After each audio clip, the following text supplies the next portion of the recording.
E a gente começa com a cidade de Hortolândia, que está em alerta máximo por causa da Covid-19. A taxa de ocupação nos leitos de unidade de terapia intensiva chegou a 125%. Gente, nós estamos em um momento extremamente delicado com relação ao coronavírus, hein?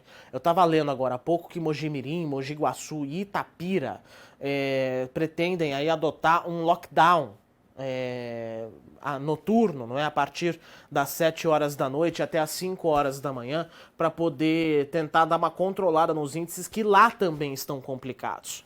Então, gente, tá difícil o negócio não tá fácil. A gente está enfrentando aí essa dificuldade muito grave com o coronavírus. Campinas, por exemplo, tem uma taxa de ocupação aí beirando os 95%, taxa de ocupação de UTI. E a questão é o seguinte, gente, se passa dos 100%, as cidades têm que começar a transferir, têm que começar a improvisar, não que eventualmente o improviso vá causar a morte de um paciente, é óbvio que não, né? Mas tem que improvisar. Hortolândia a 125%, portanto. Vamos tentar entender o que isso significa com a Thalita Souza, que está lá em Hortolândia. Ô, Thalita, bom dia para você. Essa taxa de ocupação assusta, não é?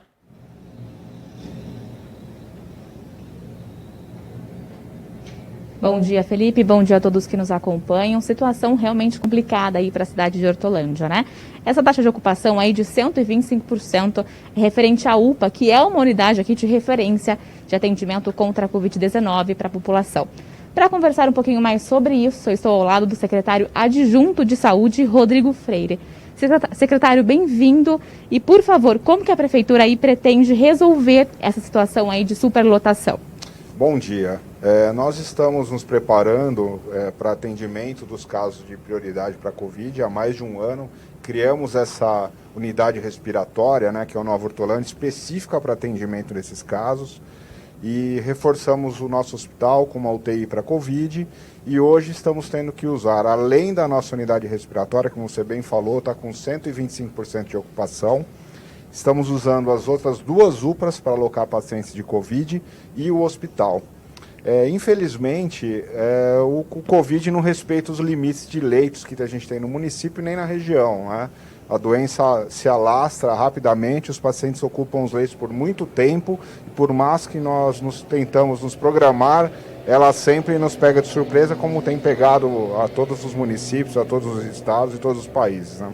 Secretário, a gente tem a informação de que 20 pacientes aí estão aguardando transferência para outros hospitais. Qual vem sendo a assistência da prefeitura para esses pacientes? Exatamente. O que acontece? Nenhum paciente com Covid no município que necessita de internação está desassistido. Todos estão colocados em leitos, estão com suporte de enfermagem, suporte médico, medicamentoso. Porém, nós atingimos um limiar que nós precisamos deslocar pacientes para as outras unidades, seja do Estado, pelo sistema CROSS de regulação, porque nós acabamos não conseguindo criar novos leitos. Precisamos colocar novos pacientes que chegam nos nossos leitos. E por isso solicitamos vagas no sistema de regulação do Estado, que também tem dificuldades, né? A gente sabe disso, estão todos os hospitais superlotados. Secretário, diante dessa situação, a prefeitura estendeu o funcionamento do comércio para até as 10 da noite. E eu pergunto, diante dessa situação de superlotação, a situação está tão complicada, né? Por que isso aconteceu? Na verdade, nós entendemos que isso não vai refletir diretamente no aumento de casos, desde que as regras sejam cumpridas, né? Se respeite o limite de lotação no comércio, nos bares, restaurantes e demais serviços essenciais para a população, e que o horário de funcionamento seja rigorosamente cumprido. Muito se tem falado do comércio, mas hoje o grande foco está dentro das festas que não deveriam estar acontecendo e reuniões familiares, que acabam transmitindo dentro dos pequenos grupos das famílias. Isso sim, acreditamos que é o que tem que ser evitado a todo custo.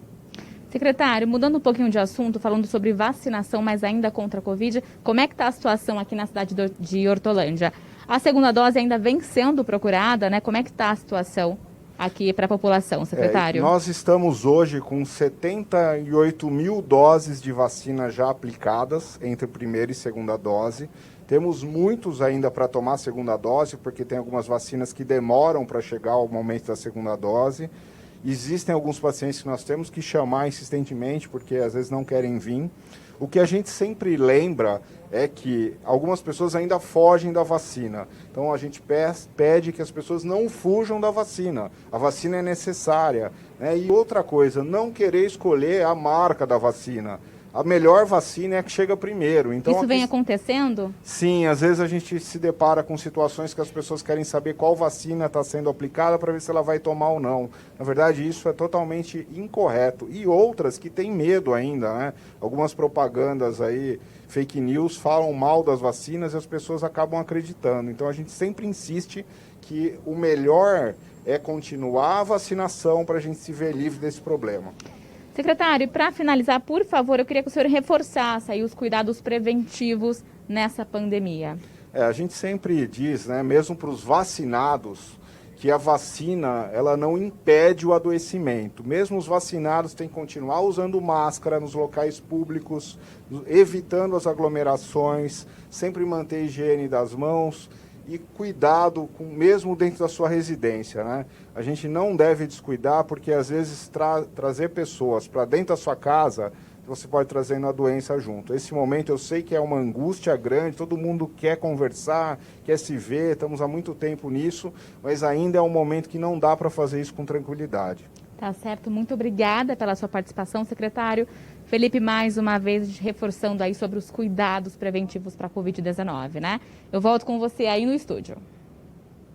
A gente se despedir, só pergunta para o secretário, por gentileza, se existe a intenção de Hortolândia seguir um plano parecido, como Mojimirim, Mogi Guaçu e Itapira, de eventualmente fazer um lockdown noturno. No resumo da ópera, Hortolândia tem a intenção de adotar medidas mais restritivas por causa desse aumento, ou por enquanto a situação ainda não demanda essa coisa mais drástica?